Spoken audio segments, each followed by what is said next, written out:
আপোনালোকৰ আশীৰ্বাদত মোৰ আইডি এতিয়া ফাইনেলি হৈ গ'ল, অপেন হৈ গ'ল। মোৰ ভিডিঅ' চাব আপোনালোকে। এডছত যেতিয়া এডভাৰটাইজ আহিব অপেনলি ইউটিউবৰ নিচিনা, তেতিয়া মই ভাবে আপোনাৰ কাম হৈ গ'ল। তো গতিকে ভিডিঅ' দুটা প্ৰকাৰৰ আছে দেই, দুটা কেটেগৰী আছে। যদি ভিডিঅ' আপোনালোকে ক্ৰিয়েট কৰে, দুটা কেটেগৰীৰ ভিডিঅ' ক্ৰিয়েট কৰিব। নম্বৰ এক, ৰিলছত 1 মিনিট 1.5 মিনিট তাৰ এবভ নহয়। আৰু এডছন ৰিলছত আপোনালোকে পষ্ট কৰিব অনলি 3 মিনিটৰ এবভ, 3 মিনিটৰ হেৰি নহয়, ডাউন নহয়, 3 মিনিটৰ কম নকৰিব, 1 ছেকেণ্ডো কম নকৰিব। Hi Facebook family, good evening everyone. সকলোৱে ভাত পানী খালে? মইতো খোৱা নাই যেনিবা।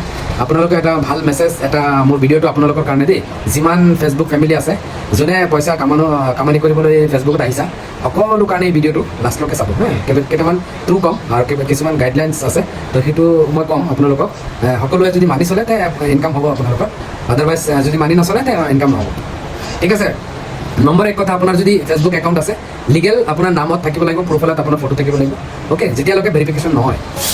নম্বৰ 2, যিটো আপোনাৰ মনিটাইজেশ্যন পটককৈ নকৰিব আপোনালোকে, যেতিয়ালৈকে ফেচবুকৰ যিমান ক্ৰাইটেৰিয়া আছে, ক্ৰাইটেৰিয়া পূৰা হ'ব লাগিব। ভিউজ ক্ৰাইটেৰিয়া আছে, ফলোৱাৰ্ছ ক্ৰাইটেৰিয়া আছে, সেইকেইটা লক থাকে। লকটো নোখোলালৈকে আপোনালোকে মনিটাইজেশ্যনত ছেটিঙত নাযাব, ছেটআপ নকৰিব। যদি ছেটআপ কৰে তেনেহ'লে প্ৰব্লেম আহি যাব, ৰিষ্ট্ৰিকশ্যন আহি যাব, কিছুমান ভায়লেশ্যনত আহি যাব আপোনাৰ একাউণ্টটো, ৰিষ্ট্ৰিকশ্যন আহি যাব। তেতিয়া মানে মনিটাইজেশ্যন আৰ্নিং নহ'ব। আৰ্নিং হ'বলৈ হ'লে, পইচা কামাবলৈ হ'লে আপোনালোকে এইকেইটা কথা মনত ৰাখিব, ধ্যান ৰাখিব। নম্বৰ 1, ক্ৰাইটেৰিয়া পূৰা নোহোৱালৈকে, লকটো আছে যে লকটো খোলা নোলোৱাকৈ আপোনালোকে মনিটাইজেশ্যনত ছেটআপত নাযাব। নম্বৰ 2, আপোনালোকে আনৰ ভিডিঅ' কেতিয়াও শ্বেয়াৰ নকৰিব। লাইক কৰক, কমেণ্টছ কৰক, প্ৰব্লেম নাই, লেকিন আনৰ ভিডিঅ' আপোনাৰ আইডিত শ্বেয়াৰ নকৰিব।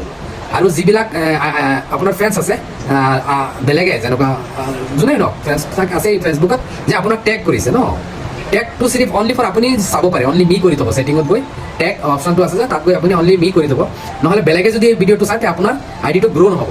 ঠিক আছে, প্ৰথম কথা। যদি বেলেগে আপোনাৰ আইডিটো চায়, একাউণ্টটো চায়, তেতিয়াহ'লে সেই সিহঁতৰ ভিডিঅ' শ্ব' কৰিবতো, তো গতিকে আপোনাৰ আইডিটো গ্ৰ' নকৰিব।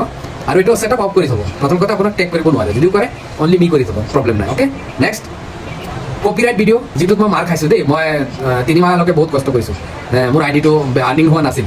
তো চ' মই এইটোতে দুখ পালোঁ, কষ্ট পালোঁ, যে ইমান দিন মই ভিডিঅ' বনোৱা নাছিলোঁ। কাৰণ এইটোৱে যে মই কপিৰাইট ভিডিঅ' পষ্ট কৰি দিছিলোঁ মোৰ আইডিত, মোৰ একাউণ্টত বেলেগৰ ভিডিঅ' আনি কপি কৰি আনি ইয়াত পষ্ট কৰি দিছিলোঁ। 3টা ভিডিঅ' পষ্ট কৰিছোঁ, 3টা ভিডিঅ'ত মোৰ 3টা ভায়লেশ্যন আহি গ'ল।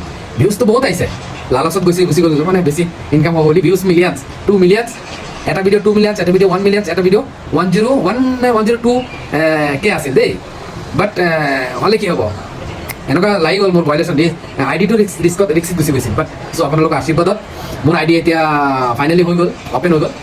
মোৰ ভিডিঅ' চাব আপোনালোকে, এডভাৰটাইজ বাগেৰা আহে। তো যেতিয়ালৈকে ষ্ট্ৰীমৰ ৰিলছত, যেতিয়া আপোনালোকৰ ষ্ট্ৰীমৰ এডছত যেতিয়া এডভাৰটাইজ আহিব অপেনলি ইউটিউবৰ নিচিনা, তেতিয়া মই ভাবে আপোনাৰ কাম হৈ গ'ল। তো গতিকে ফাইনেলি আপোনালোকৰ আশীৰ্বাদত মোৰ মানে একাউণ্টটো ৰিঅপেনিং হৈ গ'ল, ৰিমনিটাইজেশ্যন হৈ গ'ল। চ' আপোনালোকলৈ বহুত বহুত ধন্যবাদ। থেংক ইউ অল ফেমিলি, মোৰ Facebook family, thank you so much.